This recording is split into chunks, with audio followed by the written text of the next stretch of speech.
హైడ్రా దెబ్బకు నగరంలో రియల్ రంగం కుప్పకూలింది. రోజురోజుకు రాష్ట్ర ఆర్థిక స్థితి దారుణంగా పడిపోతుంది. ఫలితంగా ప్రభుత్వ ఖజానాకు భారీగా గండిపడుతుంది. నెలకు 100 కోట్లలో నష్టం వాటిల్లుతుంది. అయినా ప్రభుత్వం మొండి వైఖరి రాష్ట్ర రెవెన్యూను దారుణంగా దెబ్బతీస్తుంది. తాను కూర్చున్న కొమ్మను తానే నరుక్కుంటున్న చందంగా సర్కార్ వైఖరి ఉందన్న విమర్శలు వెల్లువెత్తుతున్నాయి.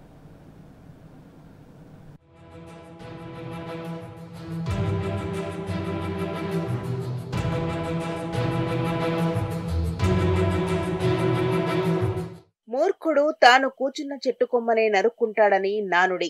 అదేవిధంగా హైడ్రాను ఉసిగొల్పి సర్కారు కూడా తన ఖజానాకు తానే బొక్క పెట్టుకుంటోందనేది ఆర్థిక నిపుణుల అభియోగం. అసలే అంతంత మాత్రంగా ఉన్న రాష్ట్ర ఆర్థిక పరిస్థితిని హైడ్రా వ్యవహార శైలి మరింత దిగజార్చేలా చేస్తోందనేది వారి అభిప్రాయం. హైదరాబాద్లో ఏకబిగిన సాగుతున్న కూల్చివేతలతో రియల్ ఎస్టేట్ రంగం కుదేలైపోయింది.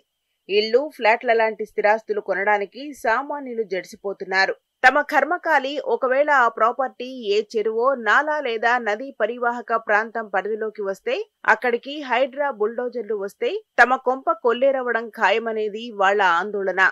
అమ్మకాలు, కొనుగోళ్లు లేక ఓవైపు బిల్డర్లు లబోదిబోమంటుంటే, మరోవైపు రిజిస్ట్రేషన్ల సంఖ్య కూడా తగ్గడంతో ప్రభుత్వ ఆదాయానికి సైతం గండిపడుతోంది. హైడ్రా ఏర్పాటైన ఒక్క నెలలోనే ప్రభుత్వానికి 320 కోట్ల నష్టం వాటిల్లడమే ఇందుకు నిదర్శనమనేది experts opinion.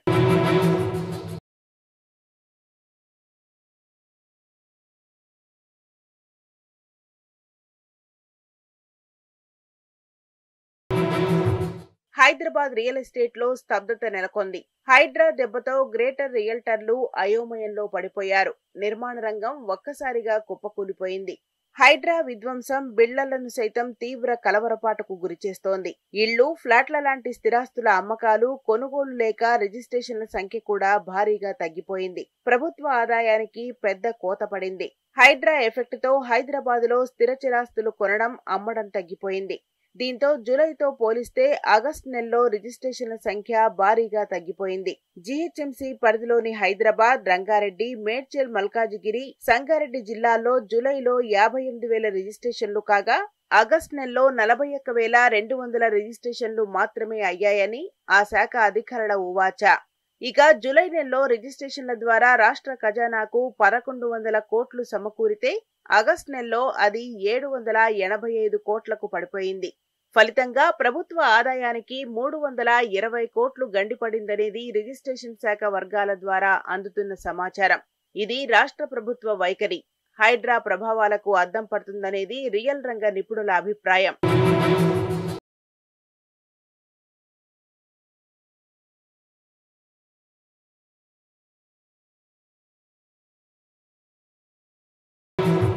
Hyderabad disaster responsibility and asset protection ఏజెన్సీని ఏర్పాటు చేసి ఇంత విధ్వంసం సృష్టించే బదులు ప్రభుత్వం ప్రత్యామ్నాయ మార్గాలను అనుసరించి ఉంటే కొంతలో కొంత ప్రయోజనం ఉండేదనే అభిప్రాయాలు ఉన్నాయి. అలా కాకుండా కూల్చడమే ఎజెండాగా ప్రభుత్వం ముందుకెళ్తుండడం ఇప్పుడు అత్యంత వివాదాస్పదంగా మారుతోంది.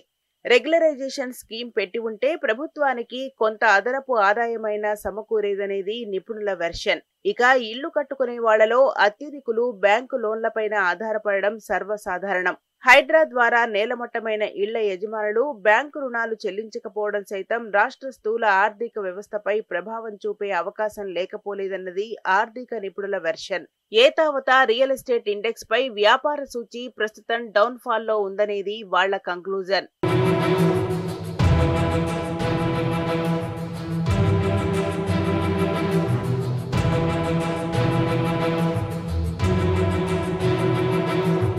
రాయదుర్గం నుంచి శంషాబాద్ ఎయిర్పోర్టుకు గత ప్రభుత్వం తలపెట్టిన మెట్రో రైల్ ప్రాజెక్టును కాంగ్రెస్ సర్కార్ రద్దు చేసింది.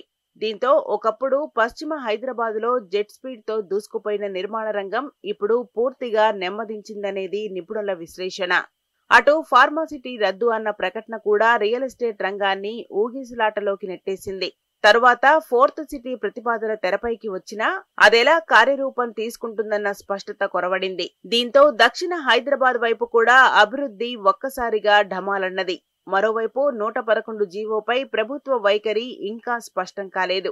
ఈ అంశంపై సామాన్యుడిలో ఉత్సుకత నెలకొంది. కొత్త ప్రాజెక్టుల అనుమతులు సైతం గగనంగా మారడం, ఈ ప్రక్రియలో అనేక అవాంతరాలను ఎదుర్కోవడం బిల్డర్లను చికాకుకు గురిచేస్తోంది. కాంగ్రెస్ సర్కార్ కొలువుదీరి 9 నెలలు గడిచిపోయింది. రియల్ రంగం పరిపుష్టి కోసం పాలకులు ఇప్పటి వరకు ఒక విధాన ప్రకటన చేయలేదు. ఇందుకు తోడుగా హైడ్రా లాంటి వివాదాస్పద నిర్ణయాలు బిల్డర్లు, రియల్ దిగ్గజాలను ఉక్కిరిబిక్కిరి చేస్తున్నాయి. ఈ సంకట పరిస్థితుల్లో రాజధానిలో కొత్త నిర్మాణాలకు బ్రేక్ పడింది. ఇళ్ల కొనుగోళ్లు సైతం నిలిచిపోయాయి. ఇది రాష్ట్ర రెవెన్యూపై తీవ్ర ప్రభావాన్ని చూపింది.